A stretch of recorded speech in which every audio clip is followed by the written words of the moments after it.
একাদশী, বৈশাখ মাসের শুক্লপক্ষের যে একাদশী, ওটার নাম হচ্ছে মোহিনী একাদশী।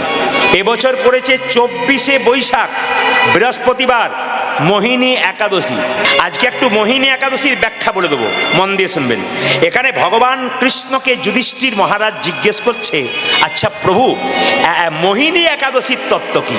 ভগবান কৃষ্ণ যুধিষ্ঠির মহারাজকে বললেন, যুধিষ্ঠির, তুমি যে কথাটা জিজ্ঞেস করলে, এটা ত্রেতা যুগে রামচন্দ্র তার গুরুদেব বশিষ্ঠ মুনিকে একই কথা জিজ্ঞেস করেছিলেন, যে মোহিনী একাদশীর তত্ত্বটা কি। একটু ভালো করে শুনবেন, মোহিনী একাদশী করলে কি হয়, সবাই শুনবেন। বলছে, সরস্বতী নদীর তীরে একটা নগর ছিল, তা সেই নগরটার নাম হচ্ছে ভদ্রাবতী নগর। সেখানে একজন বিরাট শান্তিপ্রিয় রাজা ছিল, তার রাজ্যে বহু ধনবান মানুষ ছিল। একজনের নাম ছিল ধনপাল, প্রচুর সম্পদের মালিক। তার 5টা ছেলে, 4টা ছেলে খুব ভালো, কিন্তু ছোট ছেলের নাম ছিল দৃষ্টবুদ্ধি। ও কি করেছিল? বেশ্যালয়ে যেত, অন্যায় করত, টাকা খরচ করত, মারধর করত, লোকের ঘরে ঢুকে যেত। এই জন্যে বাবা ধনপাল এবং 4 জন ভাই তাকে ত্যাগ করেছিল। ত্যাগ করার পরও সে অন্যায় করতে শুরু করলো। সব লোকেরা তাকে রাজার কারাগারে আবদ্ধ করলো, কিন্তু যেহেতু রাজার সন্তান বলে বারবার ছেড়ে দিল, তবু সে ছাড়লো না। অন্যায় অত্যাচার করে যায়, বেশ্যালয়ে যেতেই থাকে। যখন তার টাকা পয়সা শেষ হয়ে গেল, বেশ্যারা পর্যন্ত তাকে ভালো চোখে দেখলো না, কেউ তাকে ভালো চোখে দেখলো না। তখন সে পাগলের মতো বনে বনে ঘুরে বেড়ায়, পাখি পশু শিকার করে করে খায়। এক সময় বনে ঘুরতে ঘুরতে একজন মুনির সঙ্গ পেয়ে যায়। সেই মুনির নাম হচ্ছে কৌডিন্য মুনি। ভালো করে শুনবেন, সেই মুনির নাম কি? কৌডিন্য মুনি। কৌডিন্য মুনি বলল, কি ব্যাপার? বলছে, প্রভু, আমি সারা জীবন অন্যায় করলাম, আজকে আমি পরিতৃপ্ত। আজ আমি খুব অন্যায় করেছি বলে আমি খুব কষ্ট পাচ্ছি। আমাকে একটু বলুন, আমি যে এত অন্যায় করলাম, বেশ্যালয়ে গেলাম, বাবার কথা শুনি নাই, আমাকে বের করে দিয়েছি, আমি অন্যায়ের পর অন্যায় করেছি, তাহলে আমি এখন কি করব? কৌডিন্য মুনি বলল, শোনো দৃষ্টবুদ্ধি, বলে কি, এই দেখো, যদি কেউ বৈশাখ মাসের শুক্লপক্ষের মোহিনী একাদশী করতে পারে, কৌডিন্য মুনি বললেন, পাহাড় সমান পাপ তার দূর হয়ে যায়। যদি কেউ মনে করেন আমার জীবনে আমি অন্যায় করে ফেলেছি, আমি বহু পাপ করে ফেলেছি, যদি আপনারা কেউ মোহিনী একাদশী করতে পারেন, তাই সমস্ত পাপ তোমাদের ধুয়ে মুছে পরিষ্কার হবে। এই 10ই বৈশাখ একটা একাদশী পড়েছে, যাকে বলুন তো, বরুথিনী একাদশী। এরপরে একাদশীটার নাম কি? জোরে বলুন, মোহিনী একাদশী। একটু আপনাদের বলে যাই, বরুথিনী একাদশী মা দুর্গা এবং শিব দুজনে মিলে পালন করেছিল। তাহলে স্বয়ং শিব পার্বতী যদি পালন করতে পারেন, তাহলে আমরা কেন পালন করতে পারবো না? একাদশী পালন করলে কি হয় তাকাবেন। তীর্থে যাবার যাদের ক্ষমতা নাই, তীর্থস্থানের ফল ঘরে বসে পায় যদি একাদশী পালন করতে পারে। প্রথমে এগিয়ে আসতে হবে আমার মায়েদেরকে, পরে আসবে আমার বাবারা। একাদশী আপনাদের করতে হবে। একাদশী সম্বন্ধে একটা ব্যাখ্যা আছে। অনেকে বলে বিধবারা করতে পারে, সধবার করতে পারে, কে বলে বিধবা করবে না, সধবা করবে না। এই নিয়ে আমাদের সমাজে একটা বিতর্ক চলে, আজকে ভেঙে দিয়ে যায়। একাদশী 8 থেকে 80 বছর পর্যন্ত যে কোনো ব্যক্তি পালন করতে পারে। যদি শরীরে অসুখ আছে, প্রতিদিন একটা করে ওষুধ খেতে হয়, আপনি ওষুধ খাবেন, তবু একাদশী করবেন। যদি খুব অসুস্থ হন, আপনার পক্ষে সম্ভব না একাদশী করার, তবে একাদশীর দিনে কোনো আমিষ খাবেন না, অন্তত বাড়িতে নিরামিষ করবেন। একাদশী করে তবে কি হবে মা? তাহলে তার সৌভাগ্যবতী হয়। এটা মেয়েরা যদি পালন করতে পারে সৌভাগ্যবতী হয়। ভগবান নিজের মুখে বলেছে, যে নারী একাদশী পালন করবে তার সৌভাগ্য হবে, সৌভাগ্যবতী হবে। তাহলে একাদশীর এমন ব্যাখ্যা আছে, একটু বলে দিই মায়েরা। এইদিকে এই পেটটাকে যদি 4 ভাগ করা যায়, এই পেটটা যদি 4 ভাগ করা যায়, তবে সবাই শুনবেন, একাদশীর দিনে 1 ভাগ খাবেন, 1 ভাগ জল খাবেন, 2 ভাগ ফাঁকা রাখবেন। একাদশী মানে এই নয় যে পেট ভরে খেলাম গলা পর্যন্ত, তা নয়। একাদশীর দিনে যত কম খাবেন, যত মুখ ঝুটা কম করবেন, তত ভালো। একাদশীর দিনে মাথায় রাখতে হবে মায়েরা, শুধু উপবাস নয়, প্রতিজ্ঞা করতে হবে। কি? খারাপ কিছু দেখবো না, খারাপ কিছু ভাববো না, খারাপ কিছু শুনবো না। এই প্রতিজ্ঞা যদি করতে পারেন, আপনার জীবন কিন্তু সুন্দর হয়ে যাবে। একাদশীর দিনে পঞ্চশস্য যদি কেউ খায় ওর মধ্যে পাপ। আরে ভগবান শ্রীকৃষ্ণ নিজের মুখে বলেছে, তার কৃষ্ণকে যদি আমরা মানি, আমরা যদি হিন্দু জাতি হই, আমরা কৃষ্ণকে মানি, কৃষ্ণের বাণী আমাদের মানতে হবে। ভগবান শ্রীকৃষ্ণ নিজের মুখে বললেন যে একাদশীর মধ্যে 5টা শস্যের মধ্যে পাপ লুকিয়ে থাকে, সেই শস্য কেউ যদি খায় তবে সে পাপ গ্রহণ করে। এই জন্য বারবার বলবো, বছরে তো মাসে তো প্রতিদিন খাবার খাচ্ছেন, 2 দিন নাই বা খেলেন। আরে খাবার তো খেতে পাবেন, কি খেতে পাবেন তা বলবো। কি চাল যদি খান, চাল, গম, জব, সরিষা, ডাল, এর মধ্যে কি থাকে? পাপ লুকিয়ে থাকে। তাহলে খাবো কি? খাবেন কি? একটা কুমড়ো, কাঁচা কুমড়ো, কাঁচা পেঁপে, আলু দিয়ে একটা সবজি খেতে পারেন। সন্দক লবণ দেবেন, কাঁচা লবণ দেবেন না। সরিষার তেল দেবেন না, সূর্যমুখী তেল দেবেন কিংবা ঘি দেবেন। শরীরে সেদিন সরিষার তেল মাখবেন না, সাবান মাখবেন না, আপনি ঘি মাখতে পারেন কিংবা নারকেল তেল মাখতে পারেন। যেদিন একাদশী করবেন, যে বিছানাতে প্রতিদিন শুয়ে থাকেন, আপনি সেই বিছানায় কোনো মতেই শোবেন না, আপনি আলাদা বিছানা। ত্যাগ গ্রহণ করতে হয়, ত্যাগ ত্যাগ। যদি কেউ নির্জলা, আসামে যেমন কালকে আমি গান করার পর রাত্রিবেলা যখন এলাম আমার বাসাতে, বহু মেয়েরা এলো। একজন মেয়ে বলছে আমি প্রতিদিন নির্জলা করি। মেয়েটির বয়স মাত্র 26 থেকে 27 বছর, একটি মাত্র বাচ্চা ছোট। সে আমাকে বলছে আমি নির্জলা একাদশী আই বড় থেকে আমার বাবা মা শিখিয়ে দিয়েছে, আমি করি। কোনোদিন যদি আমার খুব খিদে পেয়ে যায় তবে একবেলা সারাদিন করি, সন্ধ্যাবেলা একটু ফল আহার করি। আমার তুমি ঠিকই করছো, তুমি করে যাও। বলে আমার কোনো অন্যায় তো নেই? বলে কোনো অন্যায় নেই। মায়েরা, আপনারা ফল খেতে পাবেন, সবজি খেতে পাবেন। আবার দেখুন, প্রথম যদি কেউ একাদশী করে তাহলে শ্যামা চালের পায়েসটা খেলেও খেতে পারেন, অসুবিধা। যারা প্রথম খিদে সহ্য করতে পারেন না, একটু সাবুও খেতে পারেন। এগুলো কিন্তু বিধান নেই, কিন্তু আবার বিধান আছে কোনো জায়গায়। ওই জন্য আপনার সাবু বা শ্যামা চালের পায়েস খেলে দেখবেন অনেকটা আপনাদের পেট ভরে যাবে, আপনারা বুঝতে পারবেন না। তবে বলে রাখি মায়েরা, নির্জলা একাদশী যদি করতে পারেন তবে উত্তম একাদশী।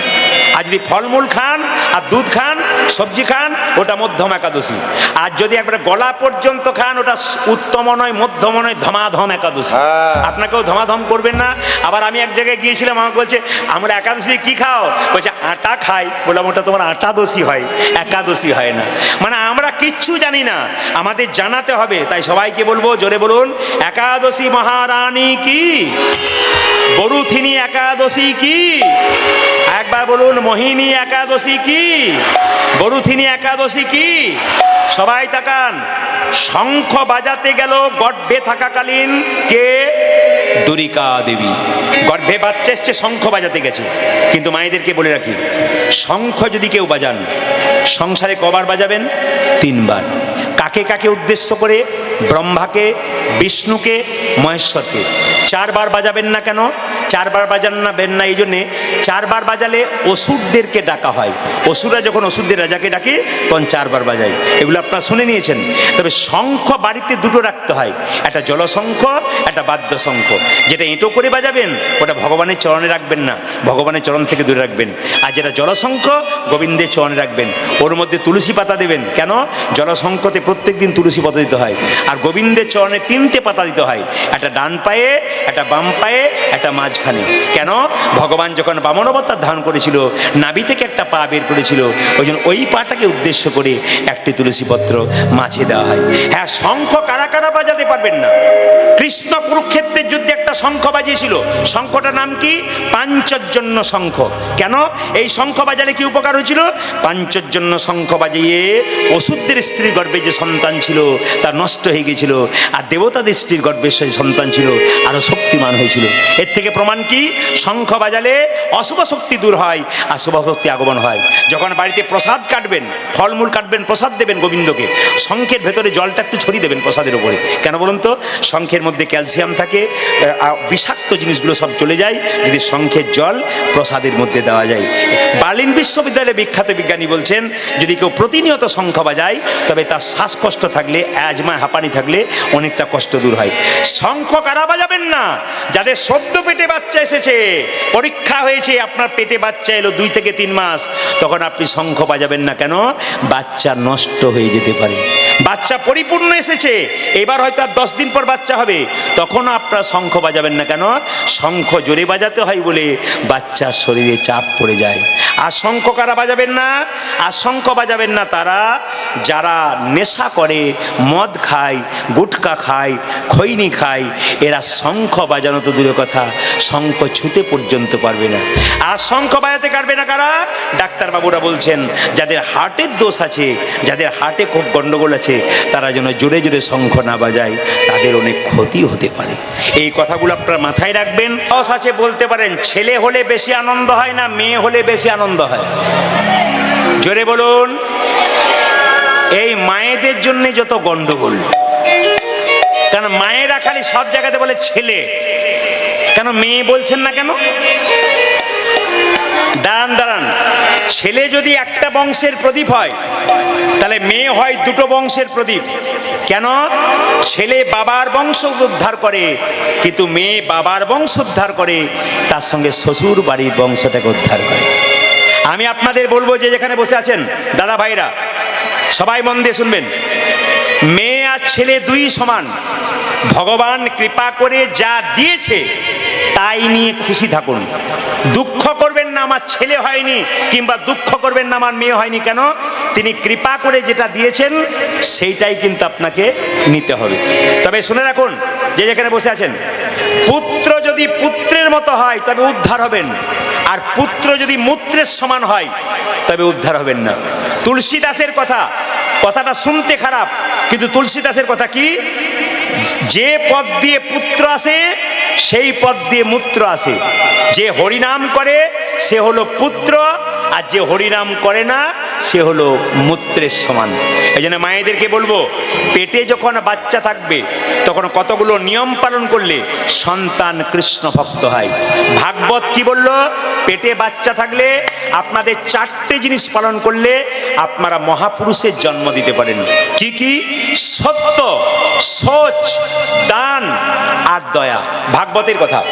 যে যেখানে বসে আছেন জ্ঞানীজন গুণীজন, ভাগবত বলেছে মেয়েদের পেটে বাচ্চা থাকলে 4টে জিনিস করলে সে মহাপুরুষের জন্ম দেয়। কি কি? সত্য, সোচ, দান আর দয়া। যার পেটে বাচ্চা আছে, যখন থেকে বাচ্চা এলো তখন থেকে যদি সে সত্য কথা বলতে শুরু করে, মহাপুরুষের জন্ম দেবে। যখন থেকে পেটে বাচ্চা এলো তখন থেকে সে যদি পবিত্র ভাব থাকে। আমি একটা ভালো কথা বলে যাই, মায়েরা, আপনারা যত সংসারে পরিচ্ছন্ন পরিষ্কার থাকবেন, তত আপনার বাড়িতে মা লক্ষ্মীর আগমন হবে। যে বাড়িতে নোংরা পড়ে থাকে, যে বাড়িতে বিছানার ওপরে খাওয়া হয়, আমি আপনার অনুরোধ করব, বিছানার ওপরে কোনোদিন কাউকে খাবার দেবেন না, চা পর্যন্ত দেবেন না। আমি আপনাদের জেলাতে দেখেছি, দিব্যি বিছানার ওপরে চটি পরে, জুতো পরে দিব্যি চা খাচ্ছে, মুড়ি খাচ্ছে। এগুলো হচ্ছে অনাচার। আচার সংহিতাতে বলল, আচার সংহিতা বলে একটা শাস্ত্র আছে। এই শাস্ত্র যদি আপনারা কেউ পড়েন তাহলে পরিষ্কার করে জানতে পারবেন যে যদি কেউ আচার না মানে, তবে তার সংসারে যতই টাকা রোজগার হোক, টাকা কিন্তু স্থির থাকে না। আপনি আচার মানুন, পবিত্র ভাব থাকুন, নিজেকে পরিচ্ছন্ন রাখুন। যে টাকাটাই রোজগার করবেন, গোবিন্দ কৃপা করে যার বাড়িতে পরিচ্ছন্ন থাকে, গোবিন্দ তার কাছে যায়। যিনি পরিচ্ছন্ন থাকেন, পরিষ্কার থাকেন, তার কাছে ভগবান যায়। এই জন্য আপনাদের কাছে নিবেদন রইল, যত নিজেকে আচারী রাখবেন, যত নিজেকে পবিত্র রাখবেন, ভগবান তত আপনার কাছে যাবে।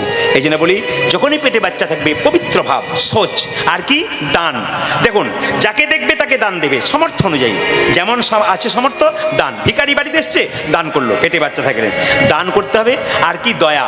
প্রত্যেকটা জীবের প্রতি দয়া। একটা কুকুর বাড়িতে ঢুকে গেছে, আচ্ছা ঢুকুক, তাকে কিছু দিলাম, বিস্কুট দিলাম, সে সামান্য মুড়ি দিয়ে দিলাম, যা আছে বাড়িতে দিয়ে দিলাম, দান। তার মানে কি? দরজায় ভিখারি এলে যেমন ফেরাতে নাই, দরজায় কোনো পশু এলে তাকেও ফেরাতে নাই, কিছু দিতে হয়। পিঁপড়ে যদি অনেক রেল দিয়ে দিয়ে যায়, পিঁপড়েকে বাড়িতে না দিয়ে একটু দূরে একটু চিনি ফেলে দিলেন, আপনার কিন্তু লাভ আছে। কেন? কিছু বাড়িতে এলে তাকে কিছু সেবা দিতে হয়। সত্য, সোচ, দান এবং দয়া। এটা কে করেছিল? দ্বারিকা দেবী। কার কাছ থেকে শুনেছিল? গুরুদেবের কাছে। তবে অনুকূল ঠাকুর একটা কথা বললেন, মেয়েদের পেটে বাচ্চা থাকলে সেই মেয়ে যদি প্রত্যেক দিন গীতা পড়তে পারে, ভাগবত পড়তে পারে, তবে তার কৃষ্ণ ভক্ত সন্তান হয়। অনেকে বলবেন আমি তো গীতা পড়তে পারি না, তাহলে কি আমি করতে পারবো না? গীতা যদি কেউ পড়তে না পারে তবে গীতা সে মাথায় ঠেকাতে পারে। আর একটা কথা, পেটে বাচ্চা থাকাকালীন মনোবিজ্ঞানীরা বললেন, পেটে বাচ্চা থাকাকালীন কেউ যদি মহাপুরুষের ছবি দেখতে পারে, মহাপুরুষকে প্রণাম করতে পারে, তবে মহাপুরুষের কিছুটা ভাব তার সন্তানের মধ্যে বর্তায়। মায়েরা, কিছু করতে হয়, না করলে পাওয়া যায় না। যখনই সন্তান পেটে থাকে ভগবানের মন্দিরে প্রত্যেক দিন বলতে হয়, হে প্রভু, ছেলে হোক আর মেয়ে হোক যেন আমার কৃষ্ণ ভক্ত সন্তান হয়। এই প্রার্থনা আপনারা সবাই করবেন, আপনাদের লাভ আছে। দুর্গা দেবী এরকম কাজ করেছিল বলে কৃষ্ণ ভক্ত সন্তান জন্ম দিয়েছিল। মায়েরা, বাচ্চা জন্মের পরে এমন অবস্থা, বাচ্চার মুখে একটু মধু দিতে হয়, সেই মধু পর্যন্ত কেনার পয়সা নাই। একজন বলল, কৃষ্ণমণ্ডল তোমার ছেলে হলো, একটু মধু দিয়ে দাও। বলে, মধু পাবো কোথায়, টাকা পয়সা নেই, গরিব মানুষ, মধু কোথায় পাবো? বলছে, এক কাজ করো, লোকের বাড়ি থেকে ধার করে ছেলেকে দাও। বলছে, না গো, আমি প্রাচীন লোকের মুখে শুনেছি, লোকের বাড়ি থেকে মধু ধার করে নিয়ে ছেলের মুখে দিলে যে শোধ দিতে না পারা যায়, পরের জন্মে নাকি তার বাড়িতে কুকুর হতে হয়। এটা প্রাচীন লোকের কথা, শাস্ত্রের কথা নয়। তাই বলছে, আমি তা করবো না। আমি কি করবো জানো? মধু নাই বা কিনতে পারলাম, দুই কানে শোনাইল মধুর হরিনা। আপনাদের ছেলে মেয়ের নাম কি রেখেছেন? মানে আপনারা ওই সিরিয়াল দেখে নাম রেখেছেন না পাঁজি দেখে রেখেছেন? কোনটা রেখেছেন? হ্যাঁ, সিরিয়াল দেখে।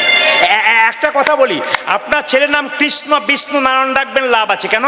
দেখুন, অজামিল ভাগবত বলছে, অজামিল ছেলের নাম কি রেখেছিল? নারায়ণ।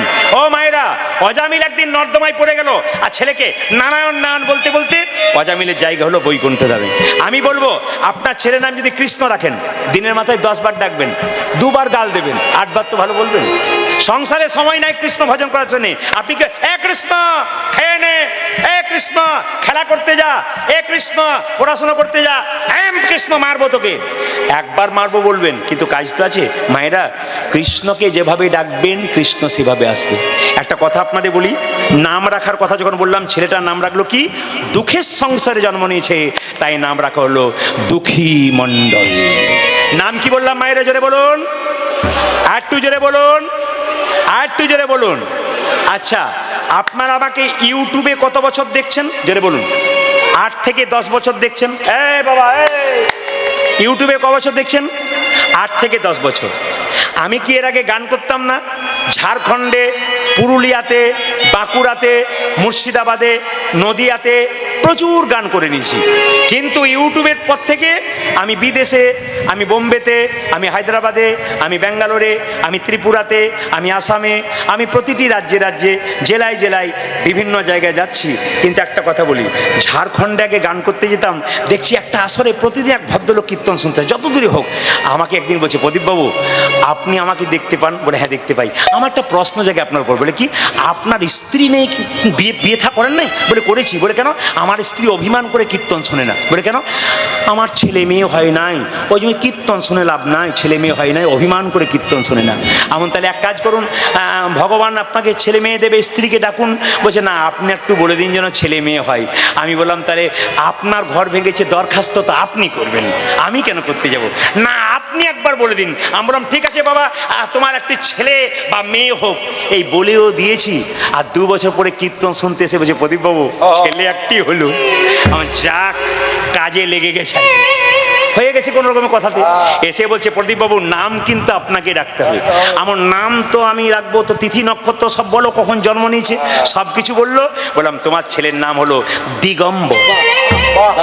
দাদা কি নাম রেখেছে, দারুণ। মায়েরা, আবার 3 বছর পরে ওই এলাকায় কীর্তন করতে গেছি, উনি বসে আছেন, এসে বললাম, এবার তো ছেলে হলো, আপনার স্ত্রী আসার দরকার ছিল। বলছে, না প্রদীপবাবু এবছর আরেকটা হলো। হয় না হয় না, এর আবার লাইন ধরে গেছে, দেখো হয় না হয় না। এখন বলছে কি আপনাকে নাম রাখতে হবে। আমার তাহলে শোনো, যেভাবে তুমি বললে দিন তারিখ কিভাবে জন্ম নিয়েছে, তোমার ছেলের নাম হলো কৃষ্ণ দাস। চলবে না? ও বলছে চলবে না। বললাম কেন? বলছে ম্যাচিং চাই। আপনার যে জামা কাপড়কে ম্যাচিং কেনেন না? আমার ম্যাচিং বলতে বুঝলাম না। বলছে যেমন দিগম্বর রেখেছেন, এমন নাম রাখবেন পেছনে যেন বর রাখা হয়। তখন আমি বললাম, তাহলে দিগম্বর বড়র নাম, মেজর নাম রাখলাম নটম্বর। দারুণ রেখেছেন। বলছে দারুণ নাম রেখেছেন দাদা, আপনার নামের বলি হারিয়ে যাই। আমার দাদা কিছু মনে করবেন না, আর আমার বর নাই, আপনার আসার দরকার নাই। বলছে আর আসবো না। বছর 5 পরে ওদের কাছ থেকে 20 কিলোমিটার দূরে গান করতে গেছি, সাইকেলে চলে গেছে, নিয়ে আমাকে প্রণাম করেছে, প্রদীপবাবু এবছর আরেকটি হলো। না কিন্তু আপনাকেই রাখতে হবে। আমার এমন নাম তো আমি রাখতে পারবো না, বলছে ম্যাচিং চাই। এখন ওকে তাড়াতে হবে, তাই বললাম বড়র নাম কি রেখেছিলাম দিগম্বর, মেজর নাম কি নটম্বর, এবার নাম রাখলাম শীতম্বর। বলছে দারুণ। আমার ভাই কিছু মনে করবেন না, এবার আপনি কীর্তন শুনবেন, আমার কাছে আসার দরকার নেই। বলছে না আমি আসবো না, এবার স্ত্রীকে সঙ্গে করে নিয়ে আসবো। বছর 5 যাই নাই, হঠাৎ দেখছি 4 জনে বসে আছে, বাবা, দিগম্বর, নটম্বর আর শীতম্বর। এ বলছে দাদা ছেলে মেয়ে নিয়ে এসেছি একবারে। এখন কীর্তনে শেষে পড়া, এ দিগম্বর, এ প্রদীপ বাবুকে প্রণাম কর, এ প্রণাম কর,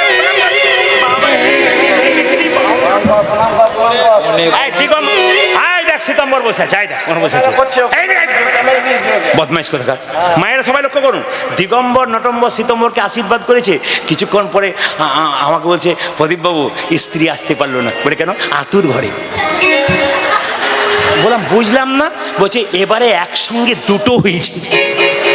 হাই হাই হাই করেছেন কি গো, এ তো পঞ্চপাণ্ডবের বাপ হয়ে গেলেন আপনি। বলছে না, নাম কিন্তু আপনাকে রাখতে হবে। আমার নাম আমি আর রাখতে পারবো না, নাম না রাখলে আমি যাবোই না। গাড়ি টানছে, গাড়ির চাকা ধরে টানছে, না আমি যেতে দেবো না। আমাদের কি নাম রেখেছিলাম? দিগম্বর, নটম্বর, শীতম্বর। বলছে এবার বর্বর নাম রাখতে হবে, মিলন চাই, ম্যাচিং চাই। বললাম দিগম্বর, শীতম্বর, নটম্বর। এবার যে দুটো হলো নাম রাখলাম নভেম্বর আর ডিসেম্বর। নবদ্বীপ গেছেন, নবদ্বীপ থেকে সামনে কিন্তু কালনা। নিতাই চাঁদের শ্বশুর বাড়ি হলো কালনা। ওই কালনাতে একজন বিখ্যাত গুরুদেব ছিলেন, তার নাম হৃদয় চৈতন্য ঠাকুর। আচ্ছা বাবা, তার নাম হৃদয় চৈতন্য কেন হলো? হৃদয় মাঝে নিতাই গৌরকে নাচিয়েছিল, তাই নাম হয়েছিল হৃদয় চৈতন্য ঠাকুর। সবাই তাকান, হৃদয় চৈতন্য বেরিয়েছে। এই এই এই কি নাম রে তোর? আমার নাম দুঃখী। দাদা দাদা কি জন্য এসছিস? আমি আপনার কাছে দীক্ষা নেব। গুরুদেব বলল দীক্ষা আমি সহজে কাউকে দিই না। যারা ইস্কন মন্দির থেকে দীক্ষা নেন, দেখে নেবেন মিলিয়ে, ওখানে কিন্তু দীক্ষা নেবো বলে দীক্ষা দেয় না, 1 বছর পর দেয়। কেন? বলে 1 বছর ধরে হরে কৃষ্ণ মহামন্ত্র ভজন করো, তারপর তোমাকে দীক্ষা দেবো। তাই জমি আগে উর্বর করো, তারপর বীজ ফেলবো।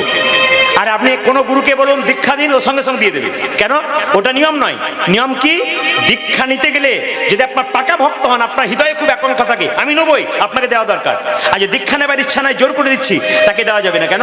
সে 1 বছর ধরে হরে কৃষ্ণ মহামন্ত্র ভজন করবে, তবে দীক্ষা নিতে হবে।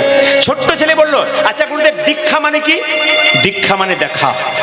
আপনার যখন জন্ম নেবেন তখন 2টো চোখ হয়, একটা ডান চোখ, একটা বাম চোখ। গুরুদেবের কাছে মন্ত্রণে একটা চোখ হয়, সেই চোখটার নাম হচ্ছে জ্ঞান চক্ষু। আর দীক্ষা মানে কি? দিয়ে খা। এখানে যারা হাত তুললেন, আমরা দীক্ষা নিয়েছি, তাদেরকে বলবো দীক্ষা নেওয়া সার্থক তখন সকালবেলায় স্নান করে আগে গোবিন্দকে দেবেন, তারপর দীক্ষা নেওয়া সার্থক হবে। আর গোবিন্দকে না দিয়ে খেলে দীক্ষা নেওয়া কোনো সার্থক নেই। একটা কথা আপনাদের বলে যাই, যারা দেখবেন আমি বিএ পাস করে একটু চাকরি বাকরি পেয়ে যাই, তারা ভগবান ভজনা করে না, তারা দীক্ষা নেয় না, ওদেরকে বলবেন। কিছুদিন আগে আপনারা সবাই দেখেছেন একজন বিখ্যাত বিজ্ঞানী কি সুনিতা উইলিয়ামস, তিনি কোথায় গিয়েছিলেন? চাঁদে গিয়েছিলেন। কতদিন ধরে? প্রায় 9 মাস ধরে। আচ্ছা বলুন তো, তার ব্যাগের মধ্যে কি ছিল? শ্রীমদ্ ভাগবত গীতা। আর কিসের মূর্তি ছিল বলুন তো? একটা গণেশ ঠাকুরের মূর্তি ছিল। তাহলে এত বড় বিজ্ঞানী যিনি চাঁদে গিয়েছিলেন, তিনি পর্যন্ত ভগবানকে বিশ্বাস করেন। দেখুন মায়েরা, যিনি মহাত্মা গান্ধীর টাকার উপরে যার ছবি থাকে, এলাহাবাদ কোর্টের ব্যারিস্টার ছিলেন, সকালবেলায় ঘুম থেকে উঠে গীতা পড়তেন স্নান করে। আর গীতাকে মা বলতেন, নিজের মাকে মা বলতেন। আর গীতাটাকে হাতে নিয়ে বলতেন কি? গীতাকে হাতে নিয়ে বলতেন, হে প্রভু তুমি আমাকে সম্পদ দিও না, সম্পদ দিলে তোমাকে ভুলে যাব, তুমি আমাকে বিপদ দাও, আমি তোমায় মনে রাখতে পারবো। এত বড় কথা কে বলেছিল? একমাত্র বলেছিল কে? জোরে বলুন, কে বলেছিল? একমাত্র বলেছিল মহাত্মা গান্ধী। এত মহাপুরুষ মারা গেছে গুলি খেয়ে, পৃথিবীতে বহু মানুষ মারা গেছে আততায়ী গুলি খেয়ে, কিন্তু একজন গুলি খাওয়ার পর ভগবানের নাম বলতে বলতে মারা গেছে। তিনি কে? তিনি হলেন কে বলুন? তিনি হলেন মহাত্মা গান্ধী। যখন তাকে নাথুরাম গডসে গুলি করেছিল, মৃত্যুর আগে হারাম হারাম হারাম বলে মরেছিল। তার মানে কি? ভগবানের নাম করতে করতে মরেছিল। আমি আপনাদের বলতে চাই, বিখ্যাত বিজ্ঞানী আইনস্টাইন জীবনে কোনোদিন মাছ মাংস খায় নাই, চিরকাল নিরামিষ খেয়েছে। বিখ্যাত বিজ্ঞানী তিনি হচ্ছেন আমাদের আইজাক নিউটন। তিনি ভগবানকে বিশ্বাস করতেন। আমাদের যে বিরাট কোহলি আছে, বিখ্যাত ব্যাটসম্যান, তার স্ত্রী অনুষ্কা জীবনে কোনদিন মাছ মাংস খায় না। আমরা কি বলি, এ খোকা, এ মাছ মাংস না খেলে শরীরে পাওয়ার হবে না, শক্তি হবে কি করে? ব্যাটের পর ব্যাট 6 মারছে কে? বিরাট কোহলি। কোনদিন মাছ মাংস ছুঁই নাই, কি করে মারতে পারছে?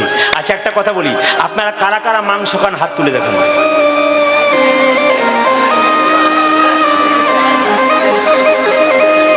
আমার দাদা, হ্যাঁ খুব ভালো, খুব ভালো, খুশি, আমি খুশি।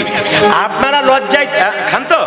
আচ্ছা দাঁড়ান দাঁড়ান, এখানে অনেকে দেখিয়েছে, আপনার 2-1 দেখিয়েছেন, আর 2-4 জন বলছে এখানে বলিস না, ঘরে গিয়ে বলবি, একবার এখানে বলবি, চুপ করে থাক। এইদিকে তাকান মায়েরা, আপনারা যারা হাত তুললেন মাংস খান, তাদেরকে একটা কথা জিজ্ঞেস করি, আঙ্গুলটা তুলুন তো, একটা আঙ্গুল তুলুন, তুলুন, একজন তুলুন, একটা আঙ্গুল তুলুন। আচ্ছা ওই আঙ্গুলটা আমাকে কালকে একটু কেটে দেবেন, আমি ঝোল করে খাবো। জোরে বলুন দেবেন? আপনারা বলুন দেবেন? আপনার আঙুলটা কেটে দিতে আপনার কত কষ্ট হয়, একটা পশু বা পাখির গলা যখন কাটবেন তার কত কষ্ট হয়। আমার কথাগুলো যৌক্তিকতা আছে কিনা, আমার কথাগুলো সত্যতা আছে কিনা আগে বিচার করবেন। এইদিকে এইদিকে এইদিকে, যদি মনে করেন আমি কারো মাংস খাবো, তবে আপনার আঙুলটা আমাকে কেটে দিন, আমি ঝোল করে খাবো। আপনি আপনার আঙুল দেবেন না। একটা পশুকে যখন মারছেন, আপনার পশুর কত কষ্ট হচ্ছে। আচ্ছা বলে রাখি, তাকান, যে মাংস খায় তার সামনের দাঁত দুটো বড় হয়। কুকুর মাংস খায়, সামনের দাঁত দুটো, জোরে বলুন, বড়। যে মাংস খায় তার সামনের দাঁত দুটো বড়, জোরে বলুন, বড়। আচ্ছা আপনারা মাংস খান, কিছু মনে করবেন না। গরু ঘাস খায়, দাঁতগুলো কেমন? হরিণ ঘাস খায়, দাঁত দুটো কেমন? আয়না নিয়ে দেখবেন আপনার দাঁতগুলো কুকুরের সঙ্গে বিড়ালের সঙ্গে মিল আছে, না হরিণ আর গরুর সঙ্গে মিল আছে? জোরে বলুন, কোনটা মিল আছে? হরিণ আর গরুর সঙ্গে। তাহলে আমাদের খাবার কি? শাক সবজি, নিরামিষ ভোজি, কিন্তু আমরা কি খাই? মাংস খাই। তাহলে আমাদের দাঁত দুটো বড় হওয়া দরকার। 2-1 দেখছে যে আমার বড় হয়ে গেল নাকি। শুনে নিন মায়েরা, যেখানে ডিজেল দেওয়া দরকার সেখানে যদি পেট্রোল দেওয়া হয়, ইঞ্জিন ভালো থাকবে। জোরে বলুন, জোরে বলুন। এখানে ডিজেল দেওয়ার কাজ, যদি পেট্রোল দেন, যে গাড়িতে তো ধুমো বেরোবে ইঞ্জিনে, আমাদেরও দিলে ধুমো বেরোবে। নিতাই গৌর হরি বল। ওই জন্য বারবার বলবো, আপনারা যারা মাছ মাংস খান আমি তাদের বারণ করব না, কিন্তু একটা কথা বলবো, বিশেষ বিশেষ দিন বন্ধ করুন। পূর্ণিমার দিনে বন্ধ করুন, অমাবস্যার দিনে বন্ধ করুন। একাদশীর দিন পালন করতে পারবেন না, একাদশীর দিন বন্ধ করুন। আপনি এক কাজ করুন, আপনি বিশেষ বিশেষ দিন যেমন বৃহস্পতিবার দিন বন্ধ করুন। যদি মঙ্গলবার বা শনিবারের মধ্যে একটা বারণ করতে পারেন খুব ভালো। জন্মাষ্টমীতে বন্ধ করুন, রামনবমীতে বন্ধ করুন, রাধাষ্টমীতে বন্ধ করুন। বিশেষ বিশেষ তিথিতে আপনারা নিরামিষ খান। তবে হ্যাঁ, আস্তে আস্তে ত্যাগ করার চেষ্টা করুন। খাবার সময় বিচার করবেন। একটা কথা, আমাদের কেউ মারা গেলে 15 দিন অসহ্য হয়, তাহলে প্রতিদিন যদি এখানে পচা জিনিস দেন, মরা জিনিস দেন, আপনার অসহ্য কতদিন হয়? আপনি তো চিরকাল অসহ্য হয়ে রইলেন, আপনার সেবা কি ভগবান নেবে? জোরে বলুন হ্যাঁ না। পেটে প্রত্যেকদিন পচা জিনিস ঢোকাচ্ছেন, মরা জিনিস ঢোকাচ্ছেন, আপনি তো অসহ্য অবস্থায় আছেন, আপনি ভগবানকে কি সেবা দেবেন? এই কথাগুলো বিচার করবেন। এতগুলো কথা বলা ঠিক নয়, কারণ সময়ের ব্যাপার আছে। ওই জন্য তত্ত্বের মাধ্যমে যাচ্ছি। ছোট্ট ছেলেকে বলল গুরুদেব, আমি দীক্ষা সহজে দিই না, তবে পরীক্ষা দিতে হবে। এই দেখ, তোকে একটা কি দিলাম, একটা মাটির কলসি দিলাম। এই মাটির কলসিটা নিয়ে প্রত্যেক দিন গঙ্গা থেকে জলে আমার তুলসী বাগানে দিয়ে দেখবে আমি তোকে একদিন কৃপা করে দেবো। সবাই মাথায় কাপড় নিন। আপন আপন গুরুদেব কি, আপন আপন গুরুদেব কি। দুঃখী 5 বছর বয়স, একটা এত বড় মাটির কলসি মাথায় নিয়ে আস্তে আস্তে ঘষা লেগে তার মাথায় দগদগে ঘা হয়ে গেল। আর দুঃখীর সঙ্গে সঙ্গে মাথায় একটা পাগড়ি বেঁধে নিল। গুরুদেব হৃদয় চৈতন্য বলে, হ্যাঁ রে দুঃখী, তুই মাথায় পাগড়ি বাঁধলি কেন? গুরুদেব, আমি মাথায় পাগড়ি বেঁধেছি, আমার কষ্ট হচ্ছিল। এই শোন, এত সুখে কৃষ্ণ ভজন হয় না, পাগড়ি খোল, পাগড়ি খোল। ছোট্ট দুঃখী বলল, পাগড়ি আমি খুলবো না, যদি খুলতে হয় তবে আপনি খুলে দিন, আমি কিন্তু খুলবো না। যেই না গুরুদেব জোর করে পাগড়িটা খুলে দিয়েছে, মা সঙ্গে থেকে দেখলো পুঁজ, রক্ত, পোকা। হ্যাঁ রে দুঃখী, তুই যেদিনে বাবা মাকে ত্যাগ করে আমার কাছে এসেছিলি, সেই দিন থেকে আমি তোর বাবা, আমি তোর মা। তোর মাথাতে দগদগে ঘা হয়েছে, তুই আমায় বলিসনি কেন? ছোট্ট দুঃখী কেঁদে কেঁদে বলে, গুরুদেব আমি যদি বলতাম আমার মাথায় ঘা হয়েছে, তুমি না হয় কবিরাজ দেখে আমার চিকিৎসা করাতে। কবিরাজ আমায় মলম মেখে শুয়ে থাকতে বলতো, কিন্তু আমি যে কৃষ্ণ সেবায় বঞ্চিত হতাম। হরিব,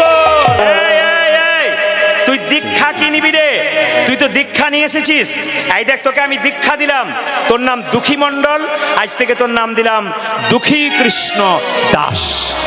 তুই বৃন্দাবনে যা, দেখবি তুই কৃষ্ণ কৃপা পাবি। আচ্ছা মায়ের একটু মন দিয়ে শুনবেন, আমি অঙ্কতে কাঁচা, আপনি একটু হিসাব করে নেবেন। ছোট্ট দুঃখী কেঁদে কেঁদে বলছে, ওগো গুরুদেব, যেমন তেমন জনম নয়, 84 লক্ষ জনি ভ্রমণ করে মানব জনম পেলাম। একটু গুনবেন আপনারা। 20 লক্ষ বার গাছ গাছরা রূপে জনম নিলাম। কত লক্ষ বার বললাম, যেটা বলুন? 20 লক্ষ বার। আপনাদের ফলতাতে এসে আমি খুব খুশি, আপনাদের ভক্তি দেখে। 20 লক্ষ বার গাছ গাছরা রূপে জন্মে নিলাম। কত রকমের গাছ হতে হতে যেদিন তুলসী বৃক্ষ রূপে জন্মে নিলাম, যেদিন তুলসীর মালা ভক্ত কণ্ঠে নিল, যেদিন তুলসীর পাতা গোবিন্দের সেবায় লাগানো হলো, সেই দিন তুলসী গাছ থেকে আমি মুক্তি পেয়ে গেলাম। এবার কি 11 লক্ষ বার কৃমিকীট রূপে জন্ম নিলাম। কত রকমের পোকা হতে হতে যেদিন আমি সবাই তাকান, কত রকমের পোকা হতে হতে যেদিন ভ্রমর কুলে জন্মে নিলাম,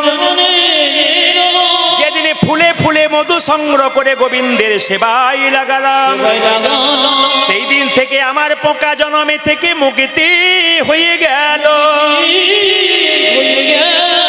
কত হলো মায়েরা? 20 আর 11 কত হলো? 20 আর 11 কত হলো? জোরে বলুন। 31। আচ্ছা, 9 লক্ষ বার জলে জন্মে নিলাম। কত রকমের মাছ কাঁকড়া হতে হতে যেদিন শঙ্খ রূপে জন্মে নিলাম, যেদিন মায়েদের মুখে আমি 3 বারে বেজে উঠিলাম, সেই দিন আমার জল জন্ম থেকে মুক্তি হয়ে গেল। কত হলো বলুন? কত হলো? 40। 30 লক্ষ বার পশুকুলে জন্ম নিলাম। কত রকমের পশু হতে হতে যেদিন গাভী কুলে জন্ম নিলাম, যেদিন গাভীর দুগ্ধ দিয়ে গোবিন্দের সেবা হলো, যেদিন গাভীর চামড়া দিয়ে মহাপ্রভুর শ্রীখল তৈরি হলো, সেই শ্রীখল যেদিন ভগবানের মন্দিরে বেজে উঠিল, সেই দিন আমার পশু জন্মে থেকে মুক্তি হয়ে গেল।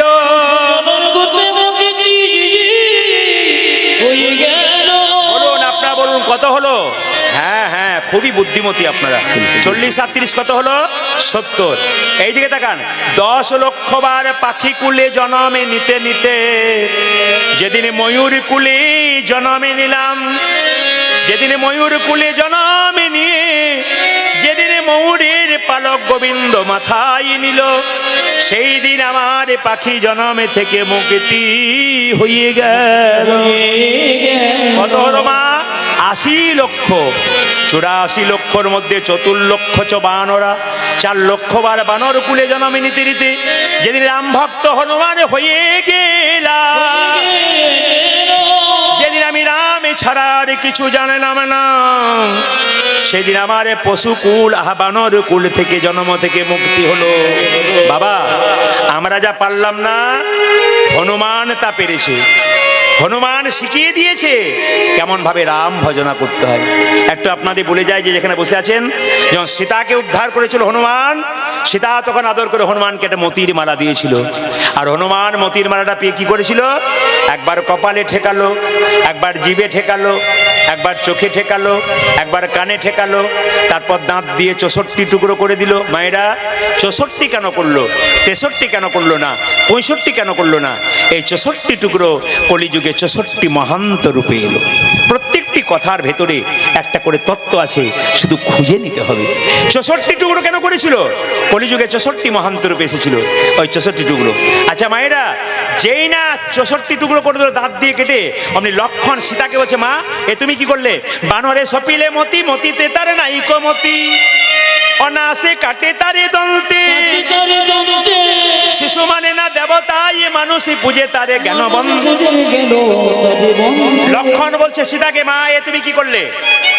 বানরকে মতির মালা দিলে। বানর কি মতির মালা মানে বুঝে? ও তো দাঁত দিয়ে কেটে কেটে ফেলে দেয়। শুধু তাই নয়, এই দেখো বলে কি, বাচ্চা ছেলেকে যদি মন্দিরে শুয়ে দাও, বাচ্চা পায়খানা করে দেবে, প্রস্রাব করে দেবে, ও জানে না ভগবানের মন্দিরে কি। অতুল্য ধনে তুলসী রে, তুমি জানে তুলসী রে, কুকুরে কি তার মান্য রাখে? তুমি কি জানো না লক্ষ্মী, তুমি কি জানো না লক্ষ্মী, সুখী অতি সুখের পাখি, ব্যাধি কি রাখে তাকে যতন করে। আচ্ছা মায়েরা, তুলসীর মালা কণ্ঠে নেন, তুলসীর পাতা গোবিন্দ সেবায় দেন। তুলসী গাছে যখন কুকুরে প্রস্রাব করে দেয়, যেটা বলুন, আপনারা কি তাকে অপবিত্র ভাবেন? কুকুরের কাজ কুকুর করেছে, মানুষ কি কখনো তা করতে পারবে? তাই সবাই লক্ষ্য করুন, তুলসী পাতা সবসময় পবিত্র থাকে। সঙ্গে সঙ্গে কি এই বাবু, এই যে তোকে তো কীর্তন শুনতে ডেকেছি, তুই ক্যামেরা করছিস কেন? ওদের অসুবিধা হচ্ছে।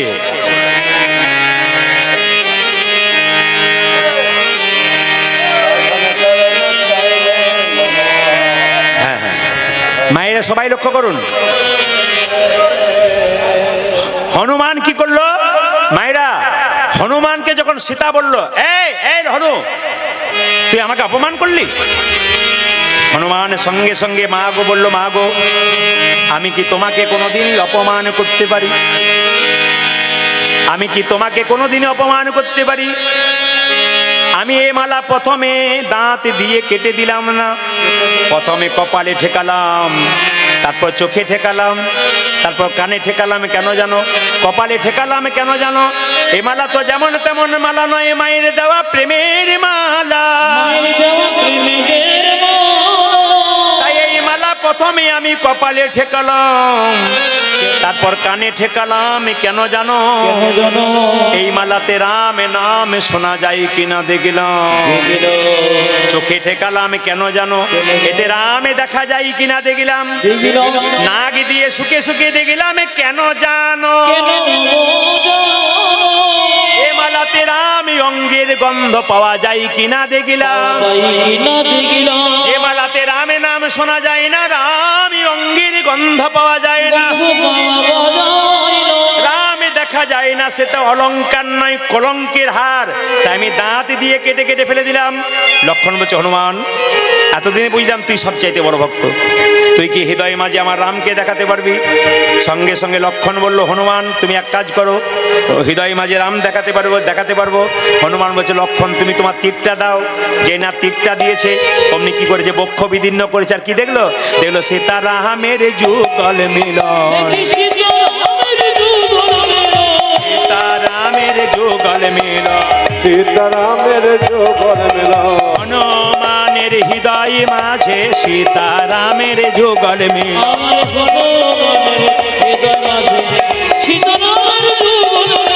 হনুমানের হৃদয় মাঝে আর কি তারে মারুতে, ও যে হনুমানের হৃদয় মাঝে, ও যে হনুমানের হৃদয় মাঝে।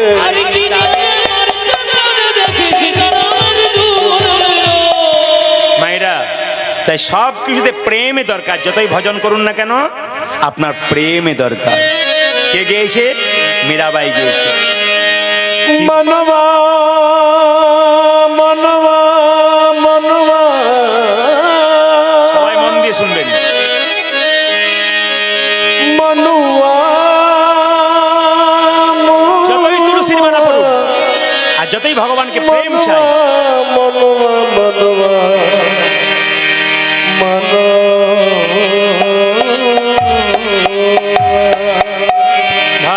करना चाहिए रे मनवा साधन करना चाहिए भजन करना चाहिए मनुआ साधन करना चाहिए आज साधन करना चाहिए रे मनवा भजन करना चाहिए साधन करना चाहिए मनुआ भजन करना चाहिए आज साधन करना चाहिए रे मनवा भजन करना चाहिए प्रेम लगाना चाहिए मनुआ प्रेम लगाना चाहिए प्रेम लगाना चाहिए रे मनवा प्रेम लगाना चाहिए प्रेम लगाना चाहिए मनुआ प्रेम लगाना चाहिए आज प्रेम लगाना चाहिए रे मनवा प्रेम लगाना चाहिए भजन करना चाहिए रे मनवा साधन करना चाहिए साधन करना चाहिए रे मनवा भजन करना चाहिए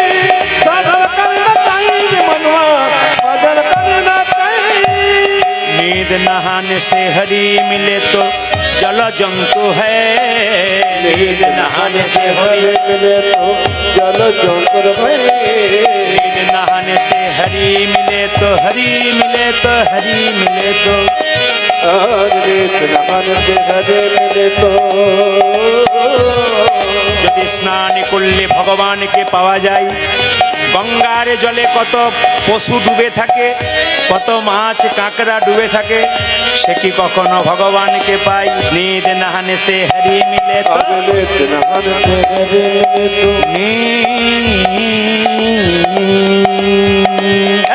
निधि नहाने से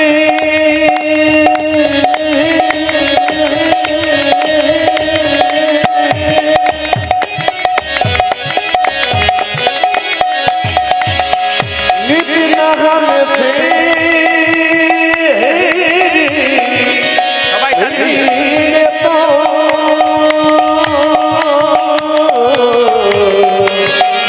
आज निधि नहाने से हरे मिले तो नींद नहाने से हरि मिले तो जल जंतु है नहाने से हरे मिले तो जला जंतर आज फल मूल खा के हरि मिले तो बादर बादरा फल हरे मिले तो बादल बादल फल मूल खा के हरि मिले तो बहादुर बादरा फल हरे मिले तो बादल बादल भजन करना चाहिए मनुआ साधन करना चाहिए साधन करना चाहिए साधन करना चाहिए भजन करना चाहिए मनुआ साधन करना चाहिए साधन करना भजन करना चाहिए तुलसी पिंदने हरि मिले तो तुलसी पिंदने तुलसी पिंदने तुलसी पिंदने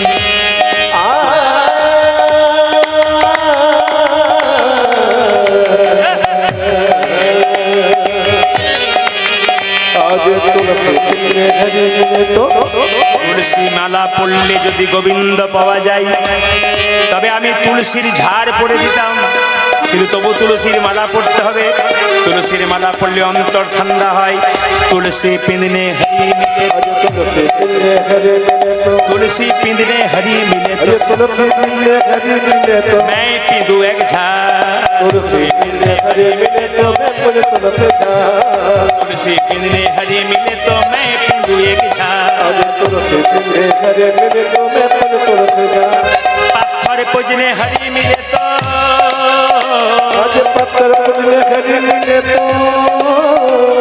পাথর পূজন করলে যদি ভগবানকে পাওয়া যায় পাথর পূজনে হরি মিলে তো आज पत्थर पूजने हरे मिले तो मैं पूजू पहाड़ करना चाहिए मनवा भजन करना चाहिए साधन करना चाहिए मनवा भजन करना चाहिए साधन करना चाहिए मनुआ भजन करना चाहिए साधन करना चाहिए मनवा भजन करना चाहिए तीन भगवान से हरि मिले तो आज तेरे भजन से हरे मिले तो तीन भगवान से हरि मिले तो तेरे भजन से हरे मिले तो बहुत मृगी अजा तेरे भजन से हरे मिले तो बहुत मृगी हो जा तीन भगवान से हरि मिले तो बहुत मृगी अजा आज तेरे भजन से हरे मिले तो बहुत मृगी हो जा स्त्री छर के हरि मिले तो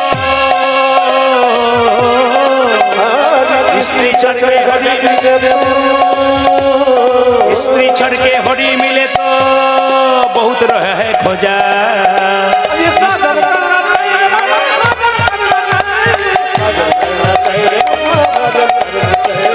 साधन करना भजन करना चाहिए।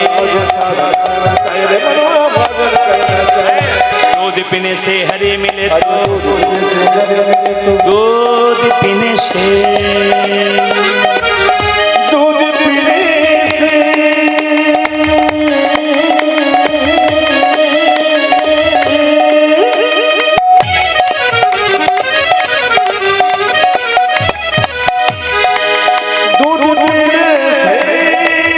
সবাই মিলে উলুধ্বনি ধরিয়া তালি।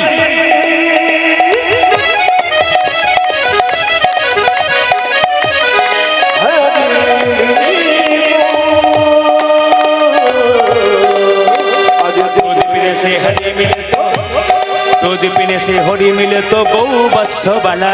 दूध पीने से हरि मिले तो गौ वत्स वाला। बिना प्रेम से हरि, बिना पन से ना मिले नंद लाला।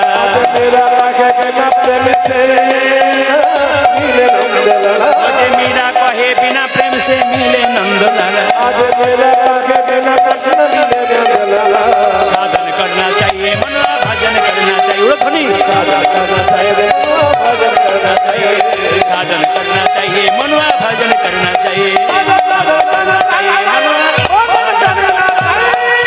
जय बोलो राधा रानी की, श्याम सुंदर की, মদন মোহন কি, হরিবাসর কি। তবে আপনারা যেভাবে এঁটে সেটে বসছেন, আমি 3টে পর্যন্ত কীর্তন করবো, রাজি আছেন? তিনটে মানে ভোর 3টে বলে 3 ঘন্টার কথা বলেছি। আর ঘড়ির দিকে তাকানো কাভার হয়ে গেছে, পরবর্তী দল কিন্তু আসবে। যেরকম রাধা রানী কি, শ্যাম সুন্দর কি। দাঁড়ান, সবাই মাথায় কাপড়টা নিন, ভক্তি ভরে শুনে নিন।